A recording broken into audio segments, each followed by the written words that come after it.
지금으로부터 5년 전 프리미어리그에서 이변이 일어나고 있었습니다. 토트넘은 14위까지 추락하면서 즉각 포체티노 감독을 경질해버렸고 무리뉴 감독을 영입을 했습니다. 그나마 순위는 오르고 있으면서 케인 부상, 손흥민 팔골절, 전세계 팬데믹 사태로 인한 유럽 축구 중단, 무관중 경기가 치러지게 되었죠. 토트넘은 무리뉴 감독이 전술을 바꾸면서 순위는 점점 오르면서 유로파 리그까지는 갈 수 있게 만들어 놨습니다. 그러나 아스날은 토트넘과 비슷한 시기에 11위까지 추락하자 에메리 감독을 경질시키고 맨시티에서 코치하고 있는 아르테타 감독을 영입했지만 데뷔 후 3경기 연속 무승으로 12위까지 추락하고 상승세를 타기는커녕 무려 32라운드까지 10위권이었습니다. 새로운 감독을 데려온 지 6개월 만에 감독을 경질하는 건 흔치 않은 일이겠죠. 아스날은 최종 8위로 마치게 되었습니다. 2009년 기록 기준으로 처음 겪게 되는 순위였습니다. 이 순위는 당연히 유럽 대항전도 나갈 수 없다는 것을 의미합니다. 아스날은 유로파리그 대회에 출전 중이었는데 32강에서 그리스 프로축구팀 올림피아코스를 상대로 원정에서 승리하고 돌아와 놓고도 홈에서 1대2로 패배를 당하면서 조기 탈락을 하는 수모까지 겪게 되었습니다. 이때가 2월 말 상황입니다. 챔피언스리그 출전 기회는 완전 날아가 버렸습니다. 당시 아르테타 감독 부임 3개월 차였기 때문에 경질시키는 건 엄두도 못 낼 일이었습니다. 그런데 아스날의 행운이 찾아옵니다. FA컵 대진이 매우 순조롭게 되었고 8강까지 어렵지 않게 올라가게 되었습니다. 거기다 팬데믹으로 인한 중단 사태로 팀을 정비할 시간이 생기게 되었습니다. 모든 팀들에게 적용되는 부분이겠지만 아스날은 대성공을 거둡니다. 다시 재개된 이후에 리그는 크게 끌어올리지 못했지만 FA컵에서 맨시티를 이겨버리고 웸블리에서 첼시마저 이겨버리면서 FA컵 우승을 하고 유로파리그 진출권을 따낸 것입니다. 무관중 경기여서 매우 심심한 우승이지만 누군가는 매우 부러워할 수밖에 없는 우승이었습니다. 그래도 역시 아스날이다 했겠죠. 그런데 그 다음 시즌 역시 아스날은 리그 8위를 했고 이번엔 모든 대회도 탈락을 하면서 그 다음 시즌은 유럽 대항전에 아예 출전할 수 없게 되었습니다. 토트넘보다 먼저 이런 일을 겪게 되었던 거죠. 그래서 아르테타 감독은 어떻게 됐냐? 경질되지 않았습니다. 팬들도 동요되고 있었지만 그 시기가 무관중 시대여서 판단력이 흐려진 건지 아르테타 감독은 그대로 유임되었습니다. 리그 8위를 해도 빅클럽이 감독을 경질하지 않는 경우도 있었습니다. 지금 아스날 우승 후보되어 있습니다. 그것도 3년 연속. 손흥민은 토트넘에서 지금 10년 차입니다. 1년 연장 계약으로 인해서 5월까지는 토트넘 잔류가 확실해졌고 5개월 뒤 손흥민은 인생에서 가장 중대한 선택을 해야 하는 상황입니다. 지금 현재 손흥민은 결정을 한 것이 없습니다. 토트넘이 14위를 했기 때문에 떠나겠다? 엔지 감독을 경질하지 않으면 떠나겠다? 가고 싶은 팀이 있기 때문에 떠나겠다? 우승을 하면 떠나겠다? 안 떠나겠다? 아무것도 정해진 게 없습니다. 단지 지금 캡틴으로서 자신이 이끄는 팀이 부상자 속출로 인해서 제 기능을 발휘하지 못한 채 어린 선수들만 끌고 가면서 패배를 더 많이 겪고 있다 보니까 이를 빨리 벗어나고 싶을 뿐입니다. 무조건 경질이 답이냐? 아스날의 경우를 봐도 그렇지 않습니다. 아스날과 매우 비슷한 상황을 겪을 때 아스날은 우승 트로피를 들어 올렸습니다. 물론 아스날은 FA컵에서 전통적으로 강하면서 우승을 자주 했었고 토트넘은 너무 오래전의 우승이라서 사실상 우승이 없는 팀이라고 해도 됩니다. 토트넘은 그때 아스날보다는 좀 더 나은 상황입니다. 아직 카라바오컵 4강 2차전, 유로파리그, FA컵 모두 남은 상황입니다. 그래서 디애슬레틱에서도 엔지 감독이 경질되지 않는 이유를 정밀 분석하면서 리그가 추락했는데도 경질이 되지 않는 건 이 때문이라고 했습니다.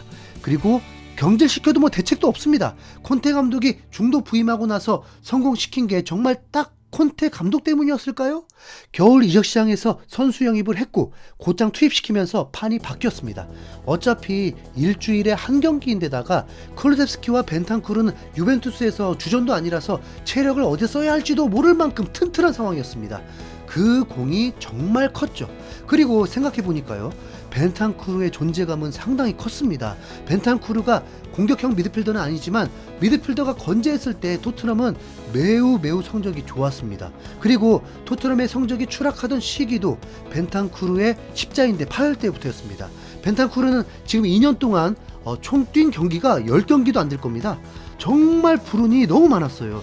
자기 관리 실패한 건 몸뚱아리가 아니라 주둥아리였는데 신체적 부상은 격렬하게 팀을 위해서 경기하다가 당한 것이었습니다.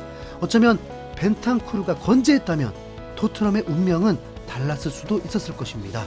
엔지 감독도 미드필더 강화시키려고 메디슨을 영입했지만 한 시즌은 절반 정도밖에 못 뛰었고 그것도 경기 수도 매우 적었잖아요. 올 시즌은 더 거품이었다는 게 증명되고 있습니다. 토트넘의 완전체 미드필더는 쿨루셉스키, 벤탄쿠르, 비수마라고 저는 강하게 밀어붙이고 싶습니다.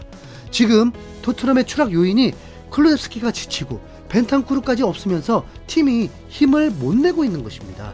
아스날전도 보면 득점이 없는 웨데고르가 MOM이었습니다. 미드필더의 힘인 거죠. 리버풀전 대패 이후에 센터백은 진짜 잘해주고 있습니다. 로메로 반데벤이 없어서 추락하고 있다고 보는 건 제가 보기엔 착각입니다. 로메로 반데벤이 있어도 미드필더가 이렇게 지쳐있는 상태로 가면 초토화가 될 거니까요. 로메로 반데벤이 미드필더 할 거 아니잖아요. 지금 선수들이 너무 못한다 그러는데 우선 못하기 이전에 선수들의 스케줄, 컨디션을 체크해 봐야 합니다. 아시겠죠? 엔지 감독은 에버턴전을 앞둔 기자회견에서 지금 상황은 나의 문제가 아니라 당장에 팀에 도움이 될 수 있는 선수가 영입이 되어야 한다고 전했습니다. 그런데도 미드필더 영입설은 아예 없고 콜로무안이만 주구장창 나오고 있고 가르나초 영입설이 있는데 히샬리송이나 콜로무안이나 똑같다고 봅니다. 그리고 가르나초가 베르노보다는 낫겠지만 가르나초가 맨유에서는 그래도 필요한 선수인데 여길 왜 오겠습니까? 에버턴전에서는 비상사태로 경기가 치러져야 합니다. 존슨과 비수마까지 통증 호소가 있으면서 선수 자원이 너무 없습니다. 지금도 11명이 부상자 명단에 올라 있습니다. 정말 지금 타이밍 왔거든요. 그렇게 하진 않을 것 같지만 왼쪽 히샬리송, 오른쪽 손흥민, 중앙 클레프스키, 그리고 사르 베리발 이러면 어떻습니까? 아무리 생각해도 손흥민을 오른쪽으로 보내는 게 새로운 선수 영입하는 것 같은 효과일 것 같은데요. 경기 중에서라도 그냥 프리롤로 오른쪽을 정말 많이 갔으면 좋겠습니다. 손흥민이 왼쪽에 집중할수록 토트넘 경기가 잘 풀린 적은 한 번도 없습니다. 올 시즌 전반기 에버턴전도 기억해야 할 것은 손흥민이 스트라이커로 출전해서 멀티골을 넣었던 것입니다. 그러면 왼쪽 윙어로 출전해서 넣은 골은 페널티킥 골까지 빼면 단 2골밖에 없었던 겁니다. 솔랑케가 있는데 굳이 손흥민을 스트라이커로 출전시킬 일은 없다는 거 알겠습니다. 이걸 손흥민이 폼이 떨어져서라고 하는 황당한 경우들이 있는데 손흥민은 본래부터 왼쪽 윙어로서 활용해서 월드클래스가 된 건 아니었단 말입니다. 포체티노 시절 때도 겨우 10골 넣었고 무리뉴, 콘테 때는 역습축구, 수비축구였잖아요. 엔지 감독 때 많은 골은 스트라이커 했을 때고 아스날전에서도 골은 중앙에서 넣었습니다. 감독의 손흥민 활용법이 가장 큰 문제고 경기 중에 동료들을 배려하면서 만들어내려는 플레이가 문제입니다. 진짜 그만 얘기하죠. 이번 에버턴전에 그 변화가 있으면 이기고 아니면 모르겠습니다. 예상 라인업 불안감 준 킨스키, 지쳐서 나락간 포로, 그래도 고마운 드라구신 아츠그레이, 네가 핵심이다 제드 스펜스, 이러면 답 없는데 현실화 메디슨, 운빨 사르베리발, 우측은 진짜 아닌 우측 윙어 클루셉, 솔랑키, 손흥민이 출전할 것으로 예상됩니다. 일요일 밤 11시 경기입니다. 여러분 너무 무리하지 마시고 제가 희생할 테니까 리뷰 컨텐츠 많은 시청 부탁드리겠습니다. 이상 흰수염고리였습니다. 감사합니다.